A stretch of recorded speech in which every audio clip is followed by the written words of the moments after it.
الحمد لله الحمد لله وكفى وسلام على عباده الذين اصطفى أما بعد فأعوذ بالله من الشيطان الرجيم بسم الله الرحمن الرحيم إن الله يحب التوابين ويحب المتطهرين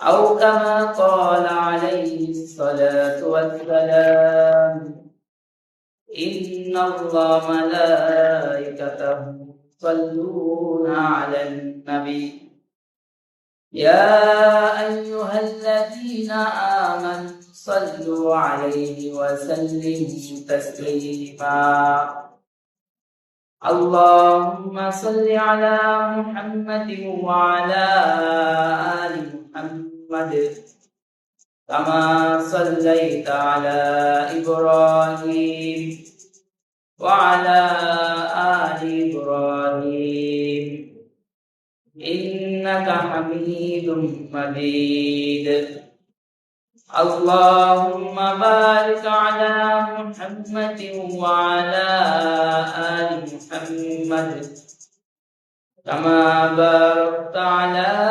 إبراهيم وعلى آل إبراهيم إنك حميد مجيد আলহামদুলিল্লাহ মহান আল্লাহ পাক রব্বুল আলামিনের দরবারে লাখ কোটি শুকরিয়া যে আল্লাহ পাক রব্বুল আলামিন আপনাকে আমাকে রমজানের শেষ জুমায় আল্লাহর ঘর মসজিদে জুমার নামাজের উদ্দেশ্যে আসার এবং বসার তৌফিক দান করেছে।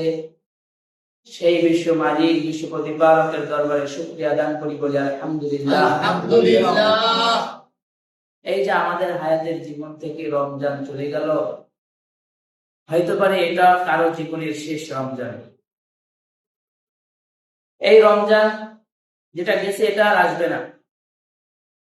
এই যে রমজানে আমরা আরো একটা শুক্রবার পেয়েছি, শুক্রবার দিন এমনি দামি দিন, আবার রমজানে এটা পাবো কিনা আমরা সন্দেহ ছিলাম, কিন্তু আল্লাহ আমাদেরকে দান করেছে।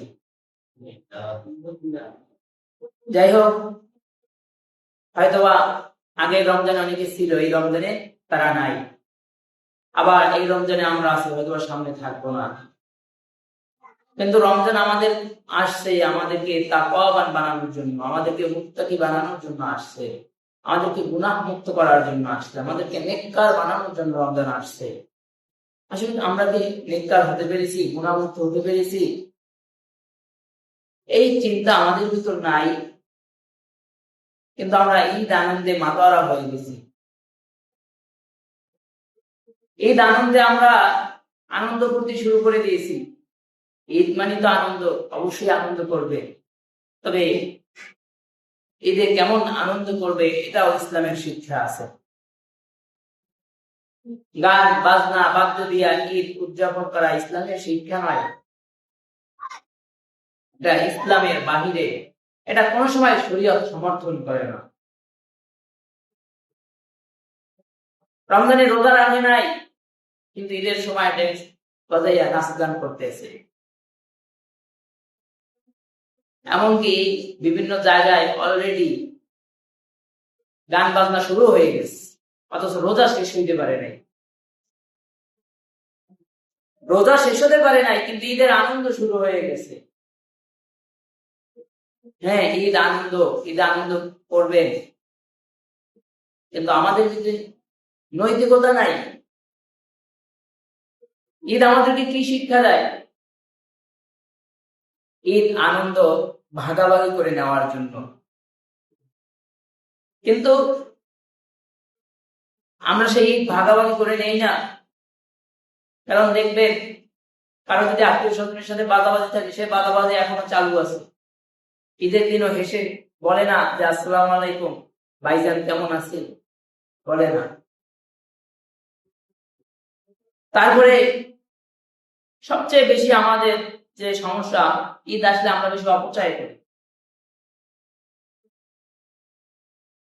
দেখবেন এই অপচয়কারীর ভিতরে বলা হয় অপচয়কারী শয়তানের ভাই। আর এই অপচয়ের ভিতরে দেখবেন শুধু যে ঘর বাড়ি রাস্তাঘাট না, মসজিদও লিপ্ত হয়ে গেছে। রাস্তায় গাড়ি আটকাইয়া তারপরে টাকা উঠাইতেছে যে ভাই মসজিদে কিছু দিয়ে যান। তাহলে বুঝেন তারা কোন জায়গায় আছে। গাড়ি আটকাই বলতেছে কি মসজিদে কিছু দিয়ে যান, অথচ মসজিদে জারবাতি লাগাইছে সামনে। আপনি ভুটানকিও করতেছেন, আবার খয়রাতও করতেছেন। আমি সচক্ষে দেখছি এই রমজানে, বলবো না, বললে চিনে ফেলবে, হয়তো আরো দু একজনে দেখছেন, আছে আশপাশে। রাস্তার গাড়ি আটকাই কি করতেছে, মসজিদে কিছু দিয়ে যান। তার মানে এখানে টাকা পয়সা কম আছে, কিছু দিয়ে যান, মসজিদের প্রয়োজন। হ্যাঁ, যদি সৌন্দর্য আকর্ষণ তৈরি করতে হয় তাহলে মসজিদে যে জায়গায় দেওয়াল ভাঙ্গা আছে আপনি সে জায়গায় জোড়া লাগান, যে জায়গায় মসজিদের রং খারাপ হয়ে গেছে সে জায়গায় রং করেন। ঝাড়বাতি লাগাইতে কে বলছে আপনার? এটা অপচয়। কত অসহায় মানুষ আছে এই ঈদে, আপনারা অনেকে ভালো মন্দ খাবেন, কিন্তু তারা ভালো মন্দর ঘেরানটাও নিতে পারবে না। আর আপনি রাস্তায় ঝাড়বাতি লাগাইয়া বক্স সেট বাজাইয়া এরপরে টাকা পয়সা অপচয় করতেছে। এর জবাব কি আপনাকে দিতে হবে না হাসরের ময়দানে? হাসরের ময়দানে ঠিকই আপনাকে জিজ্ঞাসা করা হবে, এই অমুক অমুক দাঁড়াও, তোমরা সেদিনকে বক্সের আয়োজন করেছিলে, ডেস্ক বাজানোর আয়োজন করেছিলে, গান বাজনা বাজানোর আয়োজন করেছিলে, কিন্তু তোমার মহল্লায় অমুক অমুক না খেয়েছিল। তোমরা সেমাই খেয়েছিলে, নুডলস খেয়েছিলে, তোমরা গরুর গোস্ত খেয়েছিলে, মুরগির গোস্ত খেয়েছিলে, কিন্তু অমুক অমুক সেদিনকে ঈদের দিন খাবারও পায় নাই। এর জবাব তুমি দাও। এটা অবশ্যই জিজ্ঞাসা করা হবে, কারণ এটা জানে ঈদ মানে হাসি, ঈদ মানে আনন্দ। আনন্দ কি আপনার একার জন্য নাকি? আবার অনেকে দেখা যায় ফিতরার টাকা আদায় করে না, অথচ ফিতরার টাকা ঈদের নামাজের আগে আদায় করা উচিত, আদায় করা নিয়ম। এই যারা বক্স ট্যাক্স বাজায়,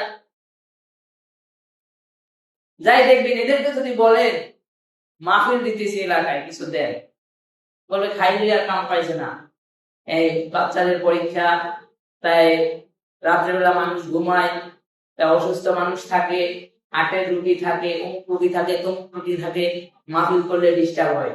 কোরআনের কথা বললে ডিস্টার্ব হয়, হাদিসের কথা বললে তখন রুগীর কষ্ট হয়, পরীক্ষার্থীর কষ্ট হয়। আর যখন এমন এমন গান বাজায়, এগুলো কি বলতেছে নিজেরাই বুঝে না, খালি লাফায় চিংড়ি মাছের। তো আপনার গানের আওয়াজ শুনে যে রোগীর কষ্ট হয় না? আপনি যে গান গাইতেছেন, রাত্রেবেলা গান বাজাইতেছেন, তখন কি মুসল্লিদের ডিস্টার্ব হয় না, কষ্ট হয় না, রোগীর কষ্ট হয় না? আজকে একটা কথা বলি, খেয়াল করে দেখেন, যদি আপনারা এই যে কোন জায়গায় বক্স বাজায় তখন খেয়াল করবেন, কোন জায়গায় কি করে বক্স বাজায় তখন খেয়াল করবেন, আমার কথাটা ভালো মতো খেয়াল দিয়ে শুনে এবং ওইটা তখন পর্যবেক্ষণ করবেন, নিজের শরীরের হাট পর্যন্ত কাঁপতে থাকে এবং মাটির উপরে হাঁটবে, দেখবেন মাটিও কাঁপতেছে। দেখেন, খেয়াল করে মনোযোগ দিয়ে দিন, মনোযোগ দিলে দেখবেন মাটিও কাঁপতেছে।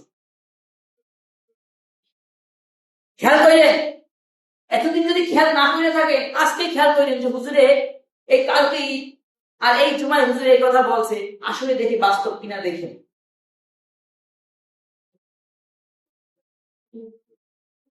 অর্থাৎ মানুষের কষ্ট হইতেছে। এরপরে আতশবাজি কারা করতেছে? মুসলমানের সন্তানরা এটা করতেছে। টাকা পাইছে কই এই বাচ্চারা? বলবেন বাচ্চারা এটা আনন্দ করবে, এটা আনন্দ নয়, এটা আপনার বাচ্চার জীবন হুমকির মুখে। কোন রকম যদি একটা ফুইটা নিজের চেহারায় লাগে, শরীরে লাগে, তাহলে বুঝবে। এরকম অহরহ ঘটনা আছে যে এই আতশবাজি করতে গিয়ে বাচ্চা হাসপাতাল ভর্তি করা লাগছে, কিন্তু সন্তানকে এটা করতে টাকা দিছে কে? বাবা দিছে, হালাল টাকা। এই টাকার হিসাব দিতে হবে, কারণ বনি আদম 5 জিনিসের হিসাব দেওয়া ছাড়া বনি আদমের পা নড়বে না। হালাল পথে ইনকাম করছে, এটার হিসাব দিতে হবে, কয় টাকা হালাল পথে ইনকাম করছে, আবার কোন পথে ব্যয় করছে, এটার হিসাব দিতে হবে। এগুলো সম্পূর্ণ অপচয় হইতেছে ভাই। তো বুঝেন, একটা বক্সের বাজারে মাটি গুলো কাগজ কেন কাগজ জানেন? অনেক সময় গুনাহ এমন হতে থাকে যে জমিন দয়া করে আল্লাহ ওদেরকে তুলে নেন, আমি শান্তিতে নাই। আর এরা যে গুনাহ করে, এরা মারা যাওয়ার পরে ফেরেশতারা খুশি হয়। কোন ফেরেশতা জানেন? সিনায় 2 জন আছে না, এরা খুশি হয়, এরা লানত দিতে থাকে যে মরছে ভালো হয়েছে, কারণ জীবনে অনেক গান শুনাইছে, আমার জীবনে অনেক গুনার কাজে কি করছে, আমাকে নিয়ে গেছে। এই ফেরেশতারা খুশি হয়, ফেরেশতারা লানত দেয়, খুব ভালো কাজ। ফেরেশতারা অভিশাপ দেয়, এটা কি খুব ভালো কাজ? ফেরেশতারাও সাক্ষী দিবে। বলছিলাম আপনার কান সাক্ষী দিবে। মানুষের কাজ অস্বীকার করা, চোর চুরি করছে, ধরা পড়ছে, এরপর ওটারে ঘুরাইতে চায়, জানে আমি চুরি করছি, এটা এলাকা সবাই দেখছে, মেম্বার দেখছে, চেয়ারম্যান দেখছে, সবাই দেখছে, নিজেও জানে আমি ধরা খাইছি, কিন্তু এরপর এটা স্বীকার করতে চায়, বলে কেন চুরি করছো, তখন ঘুরাইয়া অন্যদিকে নিতে চায়। তবে আমাদের দেশে এখন বর্তমানে হয়েছে, নিয়ম হয়েছে, চুরি করলেই মোবাইল একটা বাইর করে আর ভিডিও শুরু করে। আমি কিছুদিন আগে একটা ভিডিও দেখি, মহিলা চোর ধরা পড়ছে, বোরকা পরা, পুরুষ লোক তাই না তার হিজাব খুলে। এই অধিকার আপনার রেখে দিচ্ছে। অনেক সময় বলা হয় কোন মানুষ যদি চুরি করে, এটাও এই উম্মাদের হিসাব দিতে হবে, কেন চুরি করলো? তার মানে তার ঘরে খাবার নাই, তার ঘরে ডাল নাই, অভাবের তাড়নায় সন্তান চাই, চুরি করতে নামছে মানুষ, এটার হিসাব দিতে হবে। জুনায়েদ বগদাদি নাম শুনছেন অনেকে, জুনায়েদ বগদাদি রহমাতুল্লাহ। জুনায়েদ বগদাদি রহমাতুল্লাহ রাতের ইবাদত করতেছে, চোর পিছনে দরজার দিকে দিয়ে ঢুকছে। চোরের টার্গেট ছিল যে বাগদাদি ধরে আজকে চুরি করবে। তো জুনায়েদ বাগদাদি রহমাতুল্লাহ এরপরে দেখলো, এবাদত শেষে দেখতেছে তার ঘরের জিনিস চুরি করে পোটলা বানাইছে কয়টা, এখন নিতে পারে না, অনেক ভারী হয়ে গেছে, চোর তো একা। এরপরে জুনায়েদ বাগদাদি কি করতেছে, আবার আপনাদের এরকম করতে বলি না, চোরের অবশ্যই কোরআন সুন্নাহ অনুযায়ী কিছু শাস্তি আছে। জুনায়েদ বাগদাদি রহমাতুল্লাহ বলে, কি ভাই রোজা নিতে পারেন না, কষ্ট হয়, অথচ তার বাসায় চুরি করছে। সয়ে বলতেছে, কথা না বললে একটা ঘাড়ে ল, আমার আগাই দিয়ে। আর জুনায়েদ বাগদাদি রহমাতুল্লাহ দেখতেছে এটা তার পুরো আগাই দিতেছে, আগাই এত রাত্রে দিয়ে আসছে। চোর বলতেছে, ডাইনে যাও, ডাইনে, বামে যাও, বামে, হ্যাঁ এইখানে আমার বাড়ি, এইখানে রাখো, যাও তুমি চলে যাও, তোমার আর লাগবে না। চোর সকালবেলা আসবে, দেখি জুনায়েদ বাগদাদির বাড়ি চুরি করছি, অবস্থা কি? চোররা চুরি করে তারপর আসে খবর নিতে, বাড়ি এলার খবর কি? জুনায়েদ বাগদাদি রহমাতুল্লাহ বাড়ির সামনে দেখে অনেক মানুষ লাইন করা, মানুষগুলা পানি নিয়ে আসতেছে, বাচ্চা নিয়ে আসতেছে। আপনারা আসেন না, পানি নিয়ে খুঁটিয়ে দেন, বাচ্চা নিয়ে আসে খুঁটিয়ে দেন, দেখেন মানুষ সিরিয়াল ধরা দিতেছে। প্রথম দূর থেকে চোর মানুষ দেখে ভাবছিল যে চুরি হয়েছে, এই জন্য মানুষ ধরা হয়েছে। তো এই ধারে এসে দেখতেছে সবাই সিরিয়াল দেওয়া, পানি করা নেওয়ার জন্য। ভাই এখানে কি হয়েছে? বলে কিছু হয় নাই। এত লোক কেন? মানে তার মনে তো চোরের মন পুলিশ পুলিশ, তার মনে তো চুরি করতে মনে করতে সেটা প্রকাশ হয়েছে। দেখে কেউ জানেও না এখানে চুরি হয়েছে, এটা কেউ জানেও না। সুবহানাল্লাহ। এবার চোর বলে, তা আপনারা আসেন কেন? পানি পোড়া নিতে আসলি, ফু নিতে আসলি, আমি অসুস্থ, তুমুক অসুস্থ, বিভিন্ন ধরনের বিভিন্ন কথা বলতেছে। বলে উনি কে? বলে উনি জোনায়েদ বাগদাদি, উনি অনেক বড় একজন আল্লাহর ওলি, ওনার পানি পোড়া নিলে একজন হয়। চোর এবার চিন্তায় পড়ে গেল, হায় হায় কার বাড়ি চুরি করলাম। সবাই চলে গেলে জোনায়েদ বাগদাদির কাছে গিয়া বলে, আল্লাহর ওলি আমাকে কি চিনছে? জোনায়েদ বাগদাদি বলে, অবশ্যই চিনছি, চিনবো না কেন? রাত্রে আগায় দিয়ে আসলেন, কিন্তু কিছু বললেন না। বলে, তুমি তো আমার জিনিস চুরি করছো সেটাও আমি জানি, তারপর আগায় দিয়ে আসছি, আমার জিনিস নিয়ে যদি কোনো বান্দার উপকার হয় তো খারাপ কিসে? আমি তো অবশ্যই সওয়াব পাবো। মানে এটা বলছে এই জন্য তোর ধৈর্য পিটাপিটি শুরু করে, কেন চুরি করতে তার হিসাব জানে, কারণ এটা হিসাবে আপনার দেওয়া লাগবে। আপনার মহল্লা একজন চুরি করতেছে, আপনার এলাকায় একজন চুরি করতেছে, অভাবের কারণে যদি চুরি করে থাকে, আর একটা স্বভাবগত চোর, একটা অভাবের কারণে চোর, এই অভাবের কারণে যদি কেউ চোর হয়ে থাকে, এটা হিসাবে দেওয়া লাগবে উম্মতে। কেন অর্ধেক খেয়াল রাখা নাই? আর কিছু আছে এখন এখন বর্তমান ধরনের কিছু আছে, এগুলো এমনিতেই চোর, বলে বর্তমানে ইমানদার এগুলো চোর। কি আসছে? আনন্দ ভাগাভাগি করে নেওয়ার জন্য। আপনি ভালো খাইতে, আপনার প্রতিবেশী ভালো খায় নাই, এটা আপনার ঈদ পালন হয় নাই। আপনি ঝাড়বাতি টানাইছেন আপনার ঘরের সামনে, আপনার রাস্তায় বিশাল ঝাড়বাতি লাগায়া আয়োজন করেছে, অথচ আপনার পাশে প্রতিবেশীর ঘরে খাবার নাই। তা আপনি কিসের আনন্দ উপভোগ করতেছেন? বলা হয়, যাই হোক, ঈদের দিন, আগামীকাল থেকে ঈদ, ঈদের দিন উঠে গোসল করা সুন্নাত, এরপরে মিসওয়াক করা, ওযু করা, এরপরে ঈদগাহে যাওয়ার আগে একটু মিষ্টি খাওয়া, মিষ্টি জাতীয় যে কোনো খাবার খাওয়া, যেটা হয় খেজুর হতে পারে, সেমাই হতে পারে, মূল কথা হলো কোন মিষ্টি দ্রব্য কিছু খেয়ে ঈদগাহে যাওয়া হলো সুন্নাত। তবে এই ঈদে আনন্দ করবে একটা জিনিস, ভাই গান বাজনা করিয়েন না, ওটা হারাম হারাম হারাম।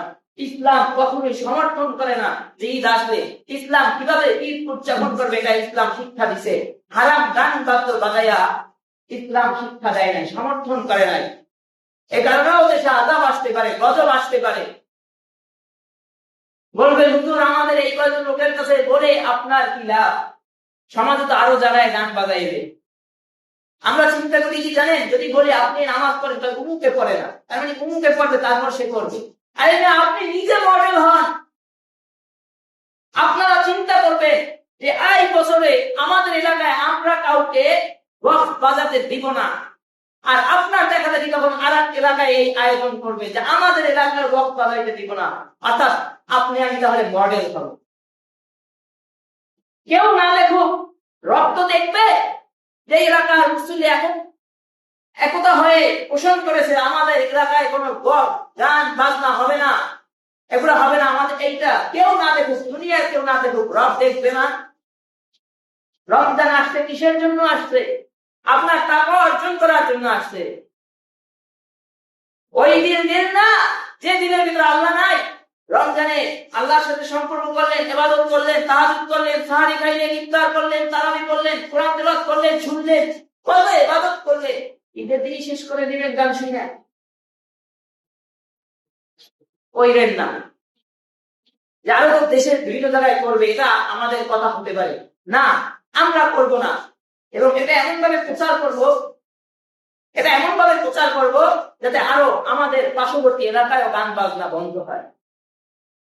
সত্য কথা জোর দিয়ে বলতে হয়, ভয় পাইলে হয় না। কিন্তু আজকাল তো গান বন্ধ করেন, এটা বলতে ভয় পায় ইমানদাররা। সেই জন্যই বলছি যে এখনকার বর্তমান ইমানদাররা চোর। চোর কিভাবে জানেন? নামাজও করে আবার চুরিও করে, নামাজও করে মিথ্যা কথাও বলে, ইমান না থাকলে তার নামাজ করেন, রোজাও রাখে আবার হারামও খায়। অথচ পূর্বের যুগের এক ঘটনা, চোর অভাবের কারণে চুরি করতে গেছে, চুরি করতে গিয়া দেখে হিন্দু বাড়ি ঢুকছে, চিন্তা করে এই বিধর্মী লোক যদি হাসনের ময়দানে আমার বিরুদ্ধে সাক্ষী দেয় তাহলে আমি পার পাবো না, আর বিধর্মীর বাড়ির খাবার আমার হালাল হবে না, না এখানে চুরি করা যাইবে না। তাহলে তারা তো মুসলমানদের উপরে আস্থা বিশ্বাস হারাই ফেলেছে, গেছে চুরি করতে। আবার এই ইমানওয়ালা চিন্তা দেখছেন, পরে চুরি করে নাই, চলে আসে, ফজর হয়ে গেছে। এরপরে পরের দিন আবার চুরি করতে গেছে প্রতিবেশীর বাড়ি, প্রতিবেশীর ঘরে চুরি করতে গিয়া এখন মালে হাত দিয়ে চিন্তা করতেছে, প্রতিবেশী যদি সাক্ষী দেয় হাসরের ময়দানে, আল্লাহ রাসূল কঠোর কথা বলছে, প্রতিবেশীর ভাব নষ্ট করা যাবে না, চুরি করতে যাই চিন্তা করতেছে। এই দিন আর চুরি করে নাই, প্রতিবেশীর ভাব নষ্ট করা যাবে না।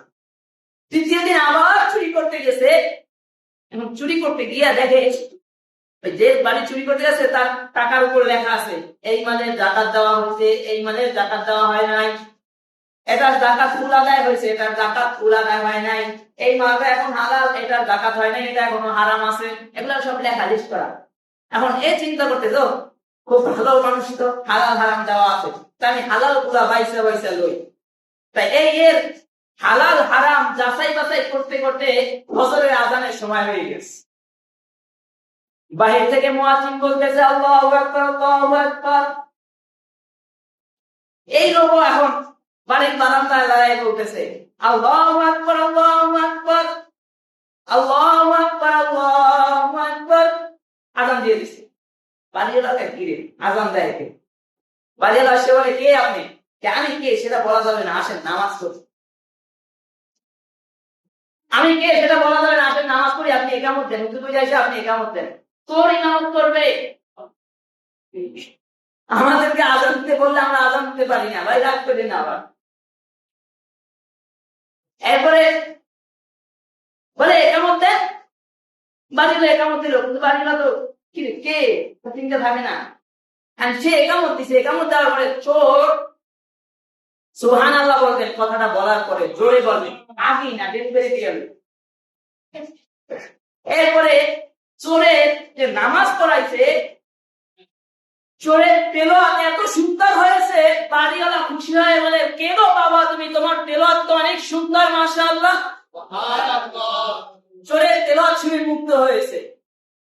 কিন্তু আজকাল মুসলমানদের তেলাওয়াতের অবস্থা কি?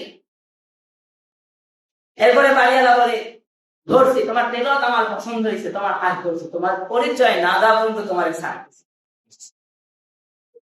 বলে ভাই অভাবের কারণে চুরি করতে আসছি, কিছু করার নাই, খাইয়া দেন, চুরি করতে পারিনি। এরপরে বলে না ছাড়বো না, তোমাকে ছাড়া যাবে না। একটা ঘরের ভিতরে আটকায় রাখলো, বিবির কাছে বলতেছে বিবি সাহেব, মেয়ের জন্য তো অনেক দিন হইতে ভালো ছেলে খুঁজতেছি, ছেলে আজকে পাইছি, তেলাওয়াত আমার কাছে খুব ভালো লাগে, নামাজ পড়াইছে, অভাবের কারণে হয়তো চুরি করে, কিন্তু সম্পদ হলে আর চুরি করবে না। পরবর্তীতে বিবি বলে আপনি যেটা ভালো মনে করেন। এখনকার বিবিরা হলে তো বলতো আরে না আপনি কি বুঝেন, আমার চেয়ে বেশি বুঝেন, আগে আমি দেখে গেল এরপরে। আর তখনকার বিবি বলতেছে, স্ত্রীরা বলতেছে দেখে হ্যাঁ আপনি যেটা ভালো মনে করেন, আপনি স্বামী, আপনার সিদ্ধান্তই আমার সিদ্ধান্ত। এখনকার হইলে বলতে দেখেন না কিছুদিন আগে মাকে পুড়ে দেয় নাই, এজন্য মা পিঠি স্বামীর জুতা পিঠা করে। এই বর্তমান নারী আর সেই নারী তো এক না। বর্তমানে আগে শুনছি যে নারী নির্যাতন মামলা ছিল, কিন্তু বর্তমানেও নারী নির্যাতন মামলা আছে। আমি একবার যে কোনো এক পুলিশের সাথে কথা বলছি, তার হুজুর জিনিসটা এমন হয়ে গেছে যে আদালতে কোনো পুরুষ যদি দাঁড়ায়, পুরুষ যদি সব দোষ পেশ করে, সব যদি বলে, আর সব দোষ মিলাই যদি দেখে যে নারীর 100% নারী দোষী, এরপরে নারী দোষী না পুরুষ দোষী। জিনিসটা এমন হয়ে গেছে আমাদের ভালো। তো স্ত্রী বলতেছে আপনি স্বামী, আপনি যেটা ভালো মনে করেন। বলতে ঠিক আছে। এরপরে বলতেছে তোমার মাপ নাই, চলে যেতে গিয়ে বলতেছে তোমার মাপ নাই, আমার মেয়ে আছে, আমার মেয়ে বিবাহ করতে হবে, এরপরে তুমি ক্ষমা পাবো। তোর বলে আর কি করার আছে, মানুষ আজকে যে পিজা খায়, আমি তো বিয়ে করতে খারাপ কিছু তো না।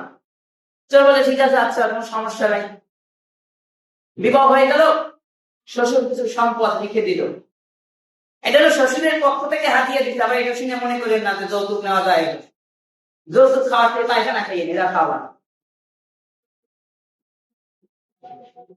শ্বশুর যদি মন থেকে কিছু দেয় সেটা ভিন্ন জিনিস, যে সে নিজের থেকে হাতিয়ে দিছে, কিন্তু এটা করা যাবে না যে এই দিবেন, মেয়ে দিচ্ছেন ঘর সাজাইয়া দিবেন, এখন এটা বলা যাবে না, তাহলে ওটা যৌতুক। আর ওটার একটা পয়সাও যদি হয় সেটাও হারাম। এই বিবেক জামানা যে চোরের তেলাওয়াত শুনে মানুষ মুক্ত হয়েছে। আর এখন যদি খোঁজেন, তালাশ করেন, অসংখ্য মসজিদের মেম্বরের ইমাম সাহেবের তেলাওয়াত শুদ্ধ না, অশুদ্ধ তেলাওয়াত, এর পিছে মুক্তাদিরা নামাজ পড়তেছে আছে, যাদের পিছে আমরা নামাজ পড়লে আমাদের দ্বিতীয়বার আবার নামাজ পড়তে হয়। এই জামানার পার্থক্য। তো যাই হোক, মূল কথা ছিল ঈদ আসলে আনন্দের জন্য আসলে আনন্দ করবেন, কিন্তু গুনাহ কইরা কি আনন্দ করবেন নাকি? এই জন্য এটা বলছিলাম ঘটনা। রমজান ইমানদার হয়েছেন, আর ঈদের দিন একদিনই শেষ করে দিবেন এই ইমান। এই আপনার ইমানের দাম, এই আপনার ইবাদতের মূল্য 30 দিনের, এই আপনার রমজানের মূল্য, এই তাকওয়া আপনার আমরা প্রতিহত করতে পারি না। বলে যুবকরা করবে, হ্যাঁ যুবকরা আনন্দ করবে, পোলাপান আনন্দ করবে, বাচ্চা আনন্দ করবে, তবে এটা কোনো আনন্দ নয়। হারাম গান বাজনা বাদ্য বাজিয়ে যদি কোনো আনন্দ করা হয়, সেটা ইসলাম শরীয়ত কোনো সমর্থন করে না। আর এটা যদি কোনো মানুষ সমর্থন করে, বুঝতে হবে তার ইমানের ভিতরে পার্থক্য আছে। বক্স বাজাইতেছো, তেলাওয়াত বাজাও, গজল বাজাও, তেলাওয়াত শুনলে ঈমান বৃদ্ধি পায়। কোরআন তেলাওয়াত শুনলে কি হয়? ঈমান বৃদ্ধি পায়।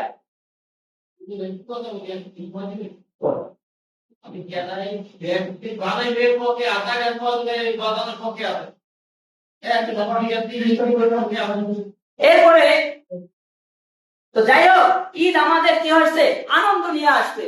আমরা তো ঈদ আসলে খুশি, সবাই খুশি না? আরো 10 দিন আগে থেকেই খুশি, ঈদ ঈদ ঈদ এরকম একটা স্লোগান উঠে গেছে। কিন্তু জানেন সাহাবী ওমরের অবস্থা কি জানেন? ঈদের দিন যখন সবাই আনন্দ করতেছে, ওমর রাদিয়াল্লাহু তাআলা কাঁদতেছেন। কি গো ওমর, তুমি কান্না করো কেন? ওমর কিন্তু প্রসিদ্ধ একজন সাহাবী, এটি কান্না করতেছে। জান্নাতি সার্টিফিকেট পেয়েছে, আমি কিন্তু সার্টিফিকেট পাইনি জান্নাতি কিনা। ওমর সার্টিফিকেট পেয়েছে জান্নাতি, এ কাঁদতে পেয়েছি। ওমর তুমি কান্না করো কেন?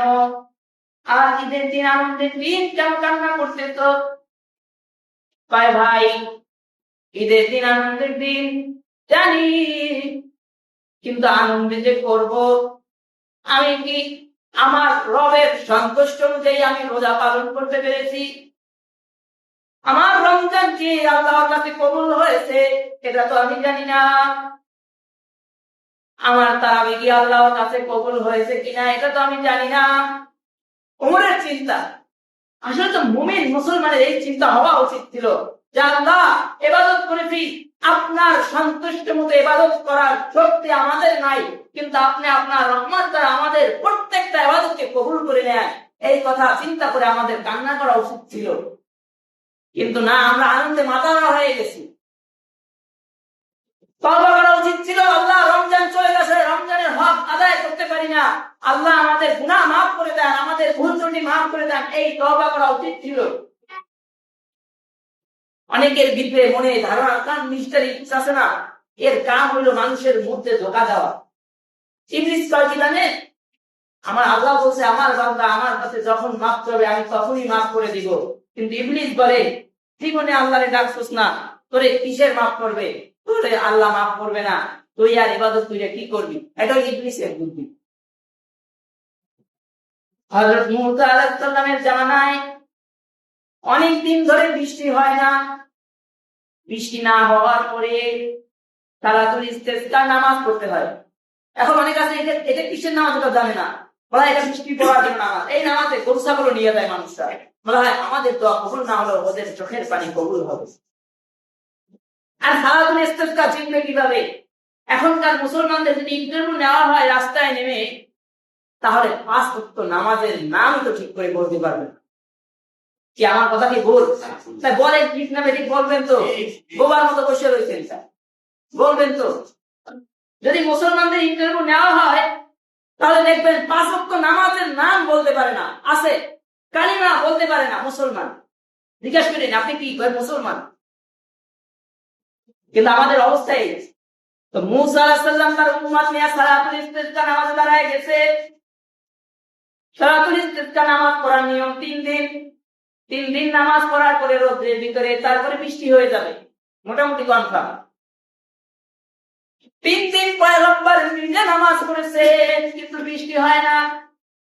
পয়গম্বর গিয়ে আল্লাহর কাছে বলে, আল্লাহ আমাকে নবী বানাইছেন কিন্তু বৃষ্টি দিতেছেন না, আমি তাদের কাছে তো লজ্জিত, একটু বৃষ্টি দেন, উম্মতের কাছে আমি লজ্জিত। আল্লাহ বলে, মুসা তুমি যাদেরকে নিয়ে দোয়া করতেছো তোমার মজলিসে তারা আছে, এর ভিতর একটা বান্দা আছে যে জিন্দেগিতে আমার নামটা বললাও আমার ডাক দেয় নাই, এবাদত তো করেই নাই। এইটা তখন আমি বলতে গান বাজনা বাজাইলে বিপদ আসতে পারে। বৃষ্টি হয় না কয়জনের জন্য? একজনের জন্য। বলেন না কেন কয়জনের জন্য? একজনের জন্য বৃষ্টি হয় না। শুধু একটা গুনাহগার যে জিন্দেগিতে ইবাদত করে নাই, একবার আল্লাহ বলে আল্লাহর ডাক দেয় নাই, এর জন্য বৃষ্টি হয় না, বৃষ্টি বন্ধ রয়েছে। মুসা আলাইহিস সালাম বলে কি করা উচিত? আল্লাহ বলে, মুসা মুসা পাহাড়ে দাঁড়ায় ঘোষণা দিবা। তুমি মুসা তোমার জবান দিয়া ঘোষণা দিবা, তার দিলের কানে পৌঁছে দেওয়ার দায়িত্ব আমার। কি ঘোষণা দিব? বলে ঘোষণা দিবা, এই মজলিসে এমন এক গুনাহগার আছো যে জিন্দেগিতে আল্লাহকে আল্লাহ বলে ডাক দাও নাই, এই মজলিস থেকে তুমি বের হয়ে যাও। তুমি বের হলেই এখানে বৃষ্টি আসবে, বের হয়ে যাও। মুসা আলাইহিস সালাম পাহাড়ে দাঁড়ায় বলতেছে, হে উম্মতরা শোনো, তোমাদের ভিতরে একজন লোক আছে, তোমাদের ভিতরে একজন লোক আছে যে আল্লাহকে ডাকে না, যে আল্লাহকে একবার আল্লাহ বলেও ডাক দেয় না, রবের ইবাদত করে না, তার একার কারণে কিন্তু বৃষ্টি হয় না, বের হয়ে যাও। যখন কোন চোর থাকে মজলিসে আর মেম্বার সাহেব যদি বলে এখানে যে বিচার করতে বসছি, চোর কিন্তু কে জানি, এরকম কথা যদি না জানিও যদি বলে, তো চোরের মনে একটা দাগ আসে না, মানে চোরের মধ্যে একটা কামড় দেয় না, বুঝি আমারই বলতেছে। কারণ দেখবেন অনেক সময় ওলামা কিরাম যখন কথা বলে কিছু কোরআন হাদিস দিয়ে, তখন কিছু মানুষ লাফায় উঠে, বলে কেন লাফায় জানেন? ওনার জন্য তার হুজুরদের কথা বললে ওনার জন্য হুজুর তারে বলতেছে, এটা সে মনে করে, এই জন্য ফাল মারে। তো সমাজে যখন চোরের চুরি করতে বসে বিচারে, যখন মেম্বার সাহেব না জানিও যদি বলে চোরকে জানি, চোরের মনে একটা কামড় দেয় না? তো মুসা আলাইহিস সালাম বলছে, এই গুনাহগার বের হয়ে যাও। ওর মনের ভিতরে কি করছে? যে গুনাহগার, নির্দিষ্ট গুনাহগার, তার মনের ভিতরে কথা লেগে গেছে, বুঝি মুসা বুঝি আমারটাই বল। এখন কি করবে? এখান থেকে যদি বের হয় তাহলে সমাজের সবাই দেখবে যে এটা জিন্দেগিতে আল্লাহ ডাকছে না, এই যাইতেছে নাকি? তো বের হয় নাই। মুসা আলাইহিস সালাম কয়েকবার ঘোষণা দিচ্ছে বের হও, বের হয় নাই। এর মধ্যে মুসা আলাইহিস সালাম তাকায় দেখতেছে আসমান থেকে বৃষ্টি হইতেছে, বৃষ্টি হইতেছে। মুসা আলাইহিস সালাম তো রাগী পয়গম্বর, আজরাইলের খবর দিয়ে আজরাইলের এক চোখ বন্ধ করে ফেলাইছে। মুসা আলাইহিস সালামের রাগ উঠে গেছে। মুসা আলাইহিস সালাম বলে, আল্লাহ বল্লা সমাজে একটা গুনাহগার আছে, আর সে বের হলে বৃষ্টি দিবা। আমি পয়গম্বর ঘোষণা দিলাম কিন্তু কেউ বের হলো না, বৃষ্টি দিলা কেন? হ্যাঁ, বৃষ্টি দিলা কেন? বলে, মুসা তুমি ঘোষণা দিয়েছো, আমার বান্দার অন্তরে কথা ঢুকে গেছে, আমার বান্দা লজ্জিত হয়ে আমাকে ডাক দিছে, হাত যদি উঠাইতো তাহলে আশপাশের মানুষ দেখতো যে ও হাত উঠাইছে, হাত উঠায় নাই।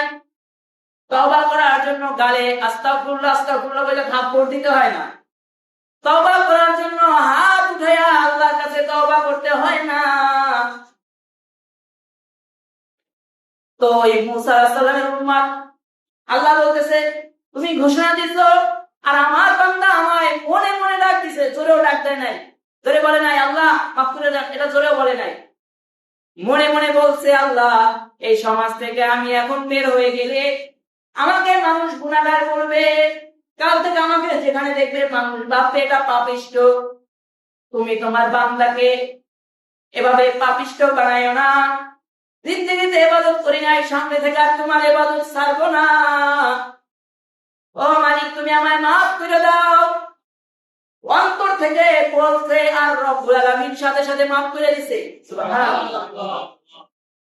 এবার মুসা আলাইহিস সালাম বলে আল্লাহ কে এমন এক বান্দা আপনার যে 40-50 বছরে আপনার ডাকে না, এর একটা ডাক দিতে এতে বৃষ্টি দিয়ে দিয়েছেন, এর একটু আমার দেখা, আমি মুসা একটু তার সাথে দেখা করব। এবার আল্লাহ বলতেছে না দেখানো যাবে না। কেন দেখানো যাবে না? তাহলে তোমার মনের ভিতরেও এটা আসবে যে ও এক সময় গুনাহগার, ও এক সময় পাপী ছিল, এজন্য তুমি মুসাকেও আমি তাকে দেখাবো না, আল্লাহ কারোর কাছে বলবো না দেখা, আমি শুধু পয়গম্বর হিসেবে দেখতে চাই। আল্লাহ বলে না, যে বান্দা গোপনে আমার কাছে তওবা করছে আমি সে বান্দার গুনাহগারের চেহারা তোমার সামনে প্রকাশ করতে দেব না। তার মানে বোঝা যায় যদি মুসা আলাইহিস সালামের উম্মতের অবস্থা এই হয়, আপনার আমার নবীর দাম বুঝি কম, আপনার আমার নবীর নাম বুঝি কম, তাহলে আপনি আমি দামি নবীর উম্মত না, শ্রেষ্ঠ নবীর উম্মত না, শ্রেষ্ঠ নবীর উম্মত আমরা না, তাহলে কি আমার আল্লাহ আমাদেরকে মাফ করবে না? যদি রমজানের শেষ প্রান্তে এসে বলি আল্লাহ এই রমজানে যেভাবে ইবাদত করেছি হয়তো আপনার হক আদায় করে আমরা আপনার ইবাদত বন্দেগী করতে পারি নাই, কিন্তু এই রব্বুল আলামিন আপনার কাছে আদা করতেছি আমরা আর গুনাহ করব না, আমরা হারাম খাবো না, আমরা হালাল মেনে চলবো, আমরা আপনার আদেশ এবং নিষেধ মেনে চলবো, এই কথা আদা করলে যে আমাদেরকে ক্ষমা করবে না? সমাজে কিছু লোক আছে এরাও বলবে কিরে এতদিন নামাজ পড়ছ নাই, হঠাৎ আবার নামাজ পড়ছ এই কথা বলে, আর এখন শেষ বয়সে নামাজ পড়ে করবে কি? মানুষ মানুষকে ধোঁকা দিত না ভাই। আল্লাহ কিন্তু শুরুতে ইবলিসের সাথে ওয়াদা করেছিল, ইবলিস যখন বলেছিল আপনার বান্দাদেরকে আমি জাহান্নামে নিয়ে যাব, তখন আল্লাহ বলেছিল এই ইবলিস কুমন্ত্রণা দিয়ে আমার বান্দাদের দ্বারা গুনাহ করাবা, আমার বান্দারা গুনাহগার হবে, কিন্তু আমার বান্দারা ভুল বুঝে যখন আমার কাছে বলবে আল্লাহ ভুল হয়ে গেছে মাফ করে দেন, আমি সাথে সাথে আমার বান্দাদের গুনাহগুলোকে মাফ করে দিব। অর্থাৎ ইবলিস আল্লাহর সাথে ওয়াদা করেছিল ইবলিস জাহান্নামে নিবে, ইবলিস ওয়াদা করেছিল কি আমাদেরকে জাহান্নামে নিয়ে যাবে, আর আল্লাহ ওয়াদা করেছে কি আমাদেরকে জাহান্নাম থেকে মুক্ত করে জান্নাত দিবে। তাহলে বোঝা যায় আমরা যতই ভুল ত্রুটি করে থাকি আমার আল্লাহ আমাদেরকে মাফ করবে কিনা? অবশ্যই করবে। এজন্য এটা নয় যে অনেকে আছে না রমজানে রোজা রাখতে পারে না, এই করতে পারে নাই, এরা এখন চিন্তা করবে আইসে 30 দিন রোজা রাখি নাই এখন কি আল্লাহ মাফ করবে? অবশ্যই করবে। আপনি যদি আপনার ভুল বুঝে আল্লাহর কাছে বলতে পারেন আল্লাহ আমাকে মাফ করে, তাহলে অবশ্যই রব্বুল আলামিন রব্বুল ইজ্জত আপনাকে মাফ করবে। অবশ্যই আল্লাহ চাইলে আপনাকে যে কোনো সময় ক্ষমা করে দিতে পারে। রমজান শেষ আর আপনার ক্ষমা শেষ না, কারণ রমজান আসছে, রমজানে বলা হয় বেশি বেশি আল্লাহর কাছে জান্নাত চাইতে বলা হয়েছে, জাহান্নাম থেকে মুক্তি চাইতে বলা হয়েছে।